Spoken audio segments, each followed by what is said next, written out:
Hey guys, what's going on? Welcome back to another edition of the Between the Numbers podcast.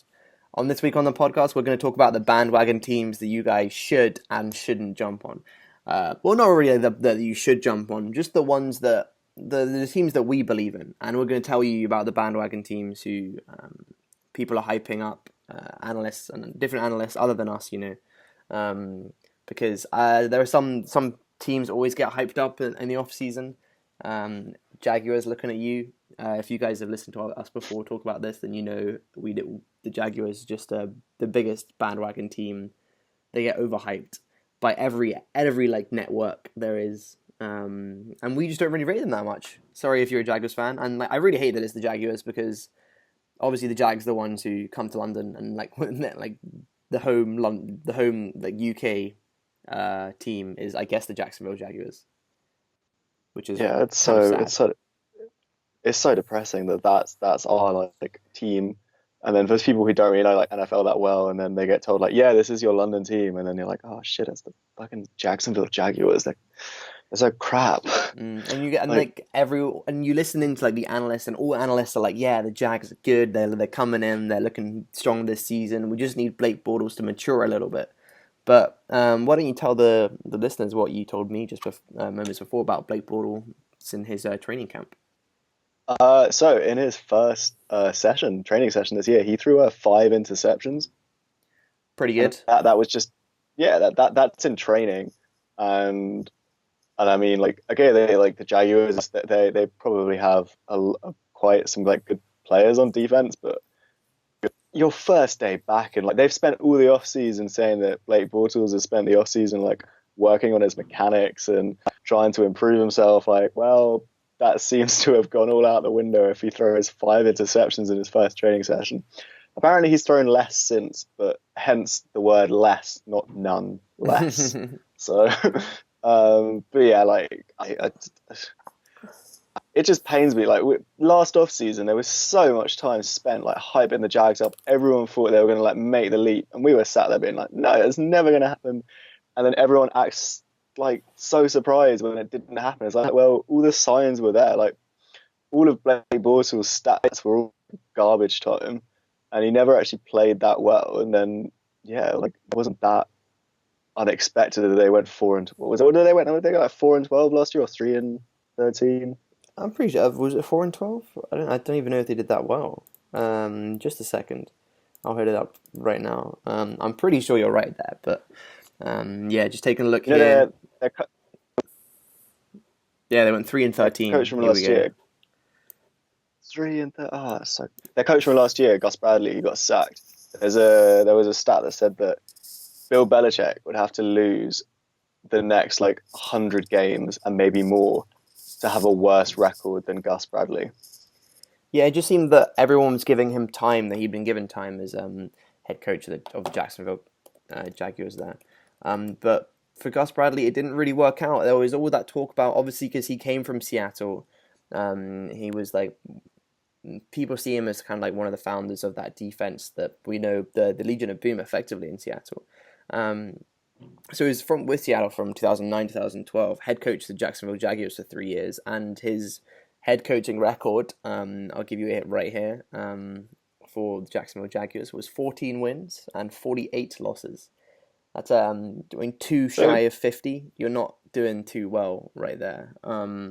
So yeah, his teams went 4-12, 3-13, 5-11, 2-12, and before he got sacked. man, So that's and they never finished higher than third in the AFC South. And wow.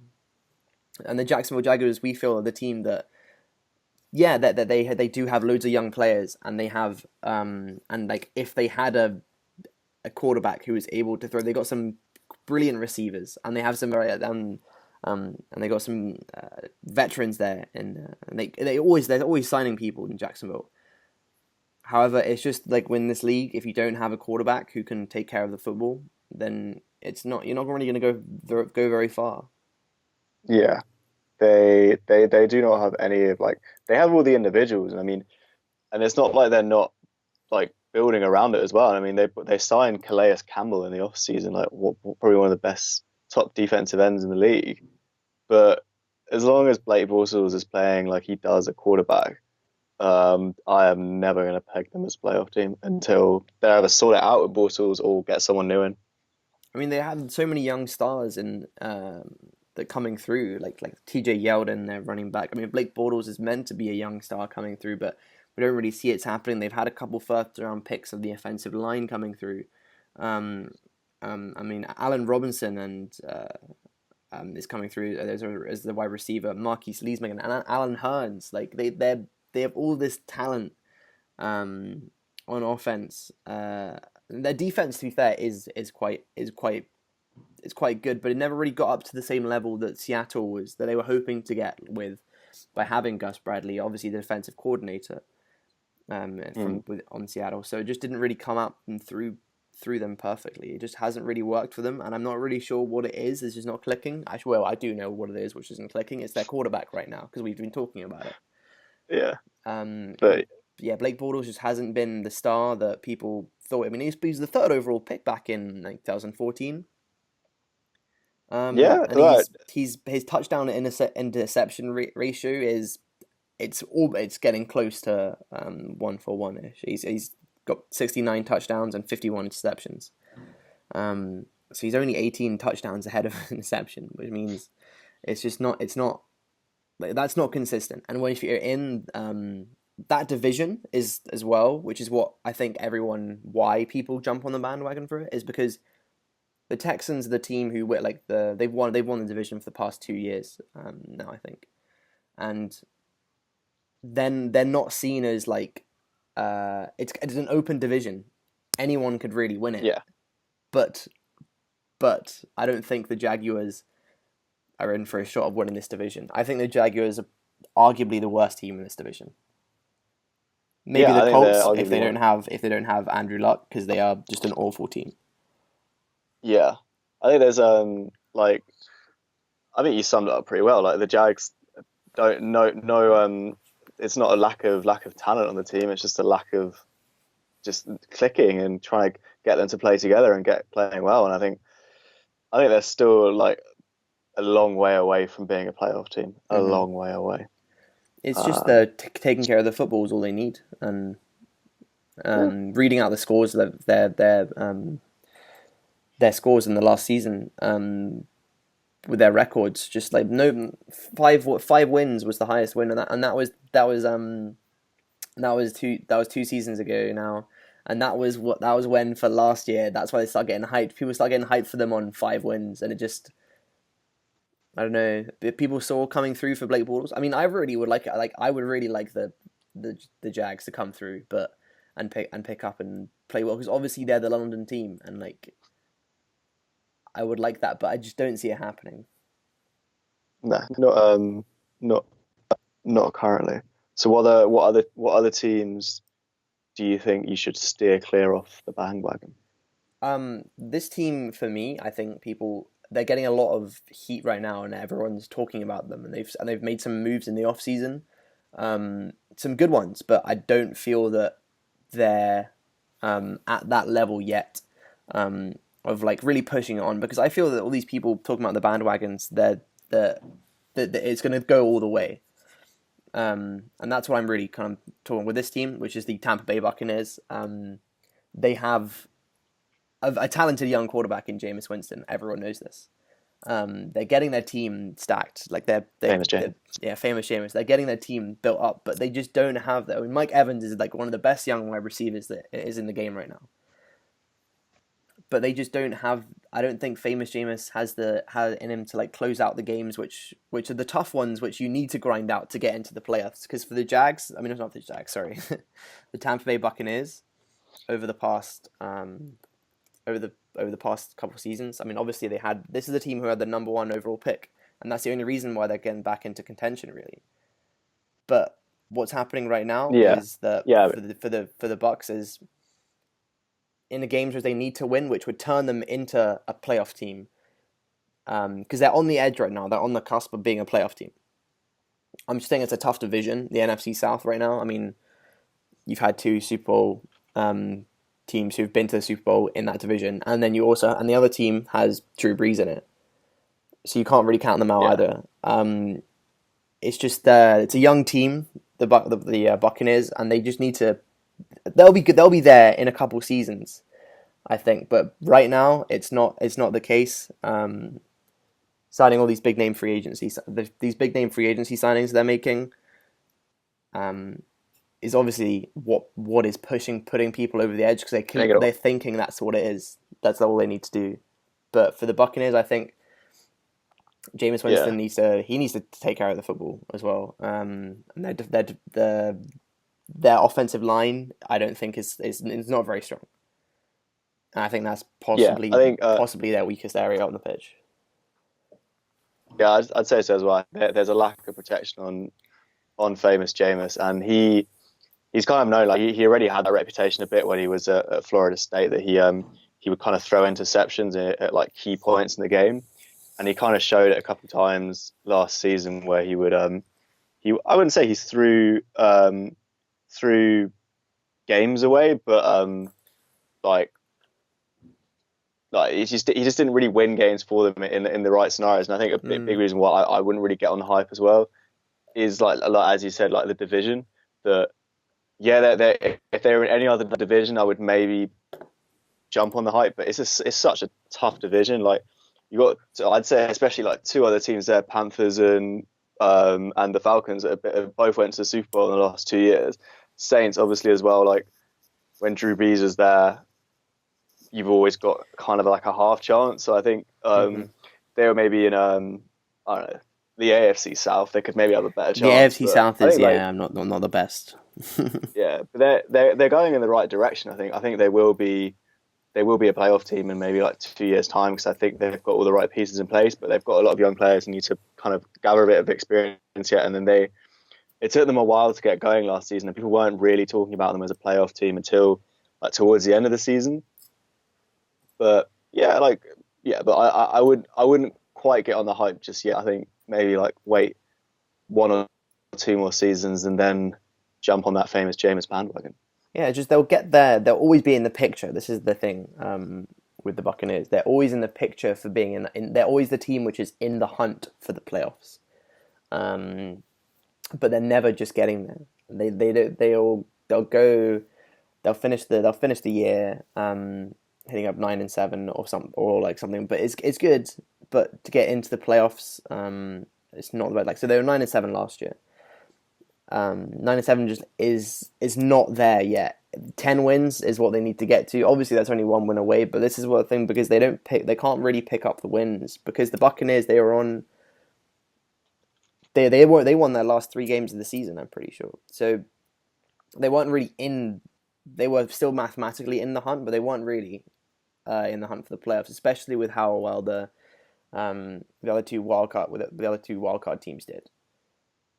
The Bucks Yeah, though, I don't even if they would get into the playoffs, it would just be a wild card game, and I don't think they have the experience on the team to go there because none of them the Bucks haven't been in the playoffs for a good few years now.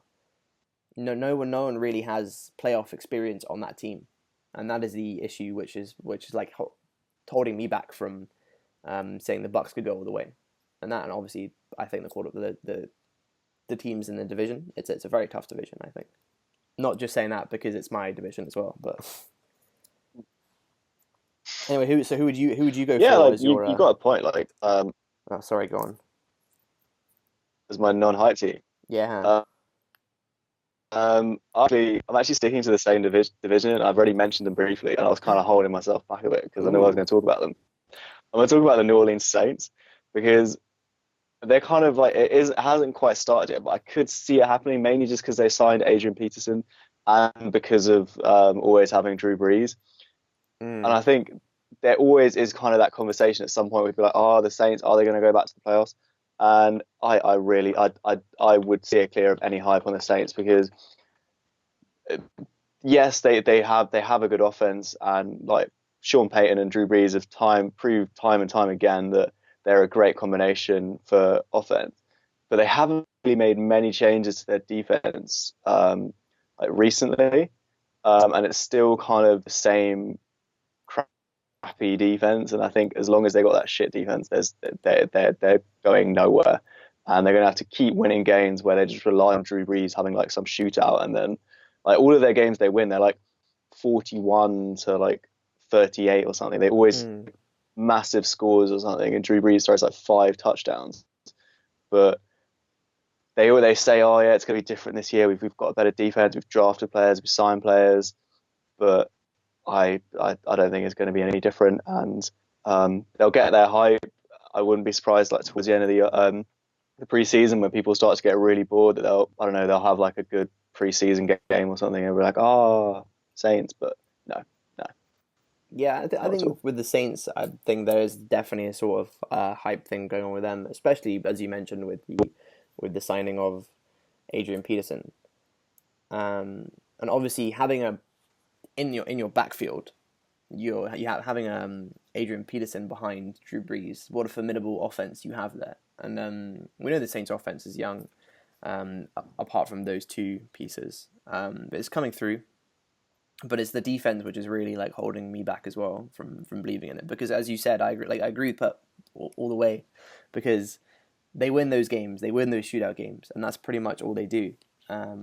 I can't really say much else for their defense. Drew Brees must be so annoyed. All he needs is like a couple stops because you know he can go down the other end of the field and score, but he just doesn't Yeah, get that help from his yeah. defense, which is definitely what I would say would be one's holding him back. I'd Anyway, say it's frustrating for him, and I think it's also frustrating as a Saints fan. So I was actually reading an article a couple of days ago that was basically Sean Payton's never going to get sacked as head coach of the Saints, basically because the Saints owner owes Drew Brees and Sean Payton like jobs for life. Because I don't know if you guys, I don't know how many people remember that like it wasn't until recently that the Saints were basically a dead franchise after Hurricane Katrina, and then mm, Drew Brees and Sean Payton came along and basically completely changed it and then won them a Super Bowl. And so apparently there's just no chance that the owner has got the guts to like kick any of them out. So they're basically staying until they want to leave now. I mean, well, I'm not really sure what else they can do, to be honest. I mean, I can't imagine seeing Drew Brees. Obviously, he played for the Chargers beforehand in San Diego, but I can't really imagine him playing for any other team. But then again, No, I guess not at all. things change like that. I couldn't imagine Adrian Peterson playing for anyone else but the Vikings. But I think obviously the situation's Yeah, a little that's bit true. different as they won a Super Bowl there, so they're kind of anywhere he goes, Drew Brees in New Orleans, he's getting his dinner paid for or something. You know, like people are so grateful because of that. All right. Anyway, should we move Yeah, on to teams to get hyped about that we can see I've got a lot happening? of teams I like to. Oh, you got a lot of teams we can hype about. Okay, cool. Yeah. Anyway, I mean, I'm assuming you're not gonna hit me with the Cleveland Browns or anything. No, no, not at all. Maybe we'll Maybe see. the Cleveland Browns. All right. Okay. So, if you don't mind, I'll kick this off. Now, a team that I wouldn't say that um, you can believe in them. And I'm not saying they're going to go the entire way because um, I'm just one to I believe that they'll make the playoffs next season. And I do believe this as for me. So basically, I know that it might be an interesting curveball for you because it's a team which isn't really too sure about who they're starting at quarterback right now. They lost one of their big Okay. weapons on offense in the off season.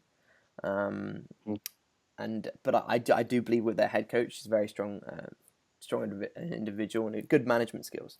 And this is Mike Zimmer and the Minnesota Vikings right here. Even though we don't know if it's Sam Bradford or if it's Teddy Bridgewater, because we've always I'm hearing stories again and again that Teddy Bridgewater is making his way back for it. But even though I don't really I think it matters too much who it is. The Vikings stayed competitive last season, going 8-8, and they were only one win away from being in the playoffs. And in their division, they were 2-4 in their division, and I think they have turned this around. This is pretty much all they need to do, and that would push. I think an NFC North team would get a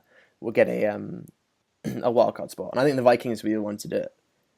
I like what they do. Even though they're going to have to change the game, because obviously all they did was just run with Adrian Peterson, run. Obviously they don't have him anymore.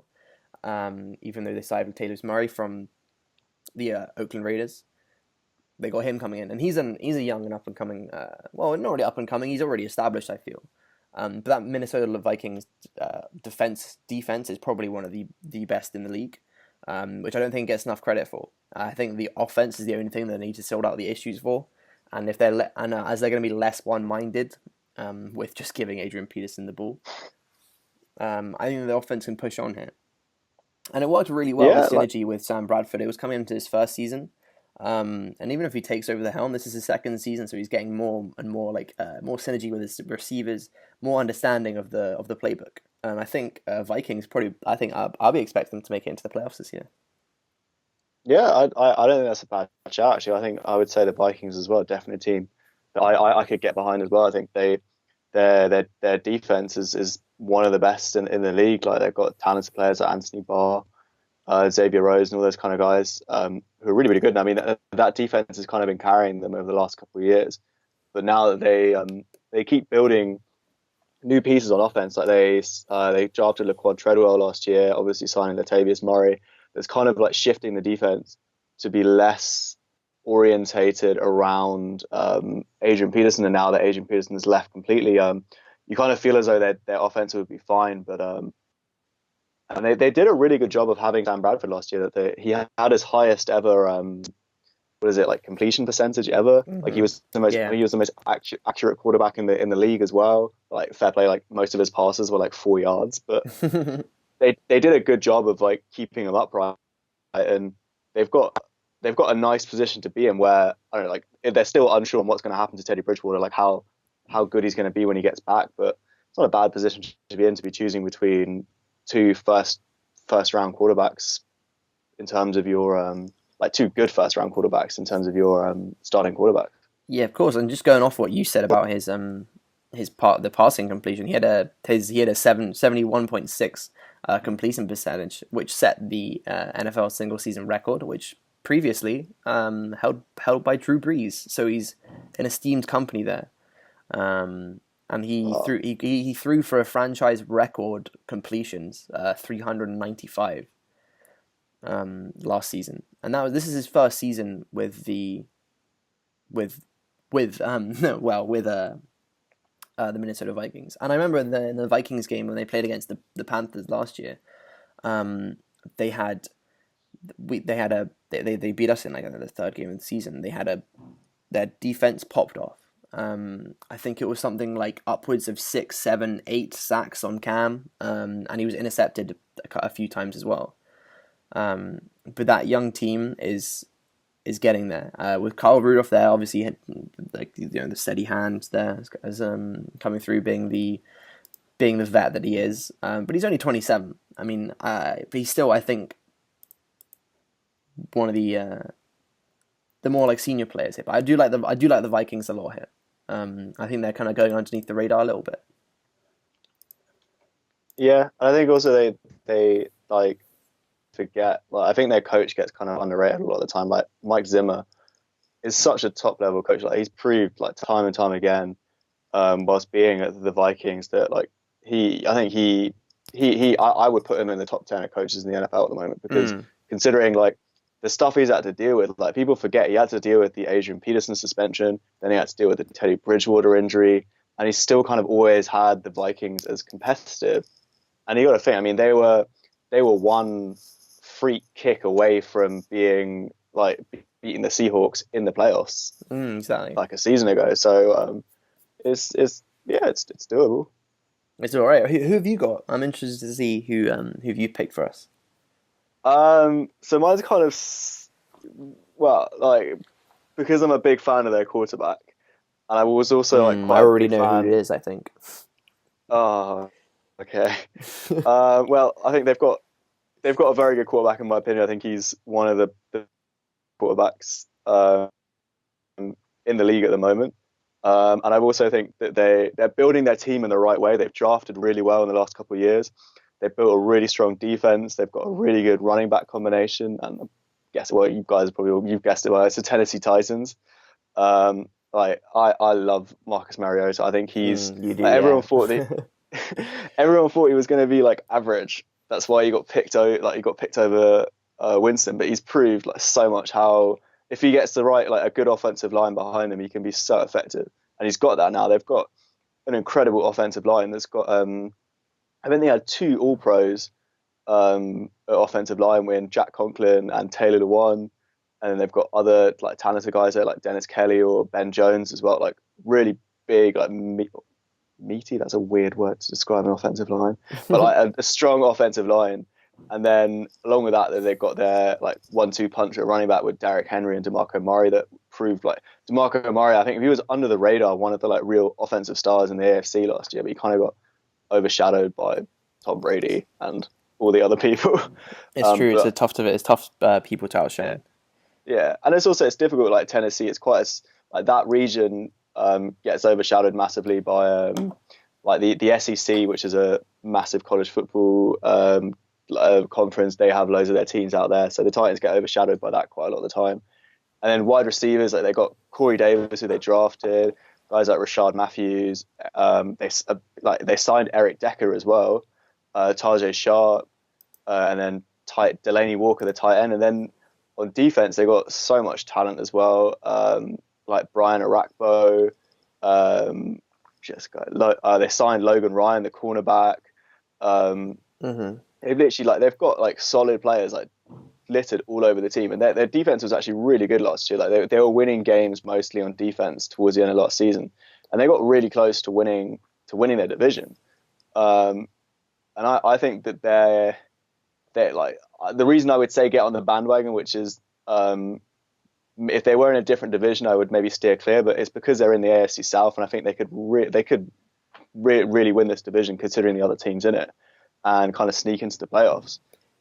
Yeah, because there's all the question marks over what the Houston Texans are doing at quarterback, but obviously with them drafting Watson, they don't really know if he's going to start straight away or what they're going to do. But it seems to me that in that division, and Andrew Luck might be out for the first few weeks in the NFL as well. And it seems to be in that division that the most consistent one who's healthy when he is healthier.